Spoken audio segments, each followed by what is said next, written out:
Improvement तो होगा इनको, मुझे ये पता था, लेकिन इतना जल्दी और इतना अच्छा इम्प्रूवमेंट हो जाएगा ऐसा मैंने नहीं सोचा था। अब इनका लिबिडो पूरी तरह वापस आ चुका है, सेक्स के प्रति इच्छा इनको पूरा होता है। और अब ये पेशेंट अगर किसी महिला से बात करता है या फिर कोई वीडियो देखता है तो इनको अंदर से डिजायर होता है, इच्छा होता है। और अब इनको ऑर्गाज्म भी होने लग गया है। ऑर्गाज्म का मतलब सीमन डिस्चार्ज होने के बाद इनको सेटिस्फेक्शन भी मिलता है, संतुष्टि भी मिलता है, और सीमन की क्वालिटी और क्वांटिटी दोनों ही सुधर गया है। अब ज्यादा मात्रा में सीमन निकलता है और गाढ़ा सीमन निकलता है, क्योंकि इसी के साथ साथ इनका टेस्टोस्टेरोन हार्मोन भी बढ़ गया है।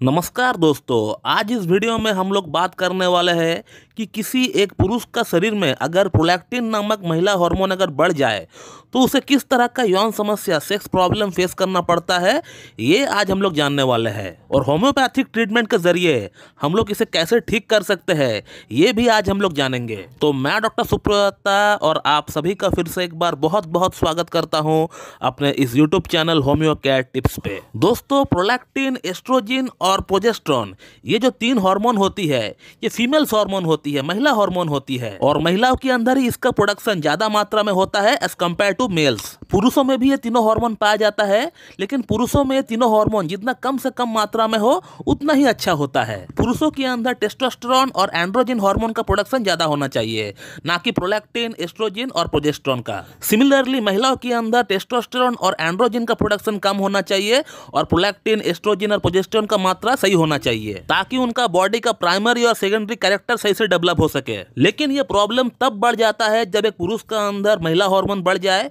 या फिर एक महिला का अंदर पुरुष हार्मोन बढ़ जाए। लेकिन आज हम लोग बात करने वाले हैं सिर्फ प्रोलैक्टिन हार्मोन के बारे में, कि अगर प्रोलैक्टिन हार्मोन किसी पुरुष का अंदर बढ़ जाए तो उनको किस तरह का सेक्स प्रॉब्लम फेस करना पड़ सकता है, ये आज हम लोग जानेंगे। और इसका होम्योपैथी में कैसा ट्रीटमेंट हो सकता है ये भी हम लोग बात करने वाले हैं। तो प्रोलैक्टिन हार्मोन अगर किसी पुरुष का अंदर बढ़ जाए तो पहला जो सिम्टम देखने को मिलता है वह है सेक्स का डिजायर पूरी तरह नील हो जाता है उस पुरुष में। ऑपोजिट सेक्स के प्रति कोई अट्रैक्शन रहता ही नहीं है उस पुरुष में। जिस भी पेशेंट का प्रोलैक्टिन बढ़ा हुआ रहता है उसका जो सबसे मेजर कंप्लेन होता है वो यही होता है कि सर मुझे सेक्स का प्रति कोई इच्छा ही नहीं होता है। मेरा पार्टनर अगर मेरे पास बैठी हुई रहती है, मैं उससे बात करता हूँ, टच करता हूँ, फिर भी मुझे कोई फीलिंग्स ही नहीं आता है अंदर से। अगला जो सिम्टम देखने को मिलता है वो ये है कि सर मैं हाथ से हस्तमैथुन भी करता हूँ तो मेरा वीर्य जो है बहुत ही कम मात्रा में निकलता है, और वो भी बिल्कुल एकदम पतला पानी जैसा। और जिन पुरुषों का प्रोलैक्टिन बढ़ा हुआ रहता है उनका स्पर्म काउंट बिल्कुल कम हो जाता है और स्पर्म मोर्टेलिटी और मॉर्फोलॉजी बिल्कुल खराब हो जाता है। और ये प्रोलैक्टिन अगर बहुत दिनों से बढ़ा हुआ है किसी में और उसके लिए अगर कोई ट्रीटमेंट ना लिया गया हो सही से तो उस पुरुष को इनफर्टिलिटी की प्रॉब्लम भी देखना पड़ सकता है। अगला जो हाई प्रोलैक्टिन का सिम्टम होता है पुरुषों में वो ये है कि एक पुरुष का चेस्ट, जो छाती होता है, वो बिल्कुल महिलाओं जैसा हो जाता है, यानी इंग्लिश में जिसे हम लोग गायनोकोमेस्टिया बोलते हैं, इसका भी शिकायत होने लगता है। क्योंकि प्रोलैक्टिन जो हार्मोन होता है ये महिलाओं में उनका ब्रेस्ट एनलार्जमेंट में भी जो है सहायता करता है। और एक महिला जब माँ बन जाती है तो यही हार्मोन है जिससे जो है मिल्क प्रोडक्शन होता है। इसके अलावा जो मैंने देखा है इतने दिनों से वो ये है कि जिन पुरुषों का प्रोलैक्टिन बढ़ा हुआ रहता है उन पुरुषों को सही से ऑर्गाज्म भी नहीं हो पाता है। ऑर्गाज्म का मतलब होता है संतुष्टि, यानी जब आपका सीमन डिस्चार्ज होता है, जो आपको संतुष्टि मिलता है अंदर से, उस संतुष्टि को बोलते हैं ऑर्गेज्म। तो जिन पुरुषों का प्रोलैक्टिन बढ़ा हुआ रहता है वो हस्तमैथुन करते हैं या फिर सेक्स करते हैं तो उनका सीमन डिस्चार्ज भी होता है तो उनको कुछ फील ही नहीं होता है, पता भी नहीं चलता है कि कब उनका सीमन डिस्चार्ज हो गया। तो ये कुछ समस्याएं देखने को मिल सकता है जब किसी एक पुरुष के अंदर प्रोलैक्टिन हार्मोन बढ़ जाए। ऐसे ही सेम समस्याओं को लेकर आज से 4 महीना पहले एक पेशेंट हमसे कंसल्ट किए थे। आप व्हाट्सएप पे देख सकते हो पेशेंट ने क्या लिखा है।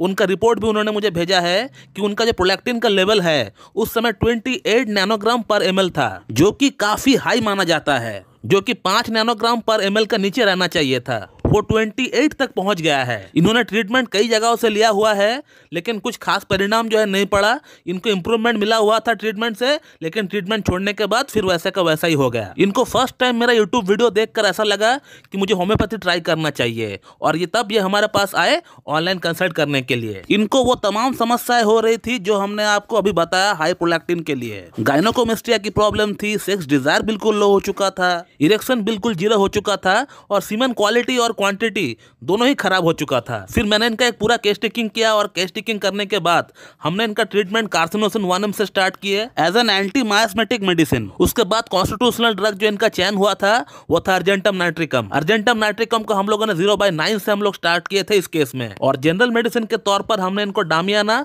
और ट्रिबुलस टेरेस्ट्रस हमने इनको रेकमेंड किया था, जो कि इनको सुबह दोपहर शाम इनको हमने लेने के लिए कहा। और उसी के साथ पेशेंट का कहना था कि सर आपका खुद का बनाया हुआ जो गोली है मुझे वो जरूर से दीजिएगा, मुझे उसका 2 महीने का कोर्स करना है, क्योंकि इनको जल्द से जल्द ठीक होना है, क्योंकि 6 महीना बाद ही इनका शादी होने को है। और 4 महीने बाद जब हमने इनका फिर से प्रोलैक्टिन का रिपोर्ट निकाला है वो कितना कम हो गया ये आप देख लीजिए। 28 से 5 नैनोग्राम पर ml पे आ चुका है। इंप्रूवमेंट तो होगा इनको, मुझे ये पता था, लेकिन इतना जल्दी और इतना अच्छा इंप्रूवमेंट हो जाएगा ऐसा मैंने नहीं सोचा था। अब इनका लिबिडो पूरी तरह वापस आ चुका है, सेक्स के प्रति इच्छा इनको पूरा होता है। और अब ये पेशेंट अगर किसी महिला से बात करता है या फिर कोई वीडियो देखता है तो इनको अंदर से डिजायर होता है, इच्छा होता है। और अब इनको ऑर्गेज्म भी होने लग गया है। ऑर्गेज्म का मतलब सीमेन डिस्चार्ज होने के बाद इनको सेटिस्फेक्शन भी मिलता है, संतुष्टि भी मिलता है। और सीमेन की क्वालिटी और क्वांटिटी दोनों ही सुधर गया है। अब ज्यादा मात्रा में सीमेन निकलता है और गाढ़ा सीमेन निकलता है, क्योंकि इसी के साथ साथ इनका टेस्टोस्टेरोन हार्मोन भी बढ़ गया है।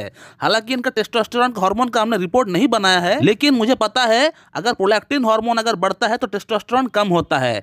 सिमिलरली अगर प्रोलैक्टिन कम होता है तो टेस्टोस्टेरोन बढ़ता है, और यही नियम है। और इसीलिए मैंने टेस्टोस्टेरोन का रिपोर्ट नहीं निकाला है पेशेंट का, क्योंकि मुझे फिजूल का पैसा वेस्ट नहीं करना है। अब ये जो प्रोलैक्टिन नीचे आ गया है अब ये जिंदगी में कभी भी नहीं बढ़ेगा। इनको लंबे समय के लिए यौन समस्या अब नहीं होगी, कम से कम 10-12 साल 10-15 साल तो इनको यौन समस्या छू भी नहीं सकता है। तो दोस्तों इस तरह का कुछ होता है प्रोलैक्टिन हार्मोन बढ़ने का साइड इफेक्ट पुरुषों में। और होम्योपैथी में कैसे इलाज संभव होता है, पेशेंट ने क्या कहा उसका प्रॉब्लम के बारे में, ये भी आपने देख लिया है। लेकिन ये संभव तभी हो पाएगा जब आप किसी एक अच्छी क्लासिकल एमडी होम्योपैथ के पास मीट करके उनसे केस टेकिंग करवा के ट्रीटमेंट लेंगे। खुद से ट्रीटमेंट करेंगे जिंदगी में नहीं होगा। दोस्तों मैं इस वीडियो को यहीं पे एंड करता हूँ। So thank you very much and have a good day.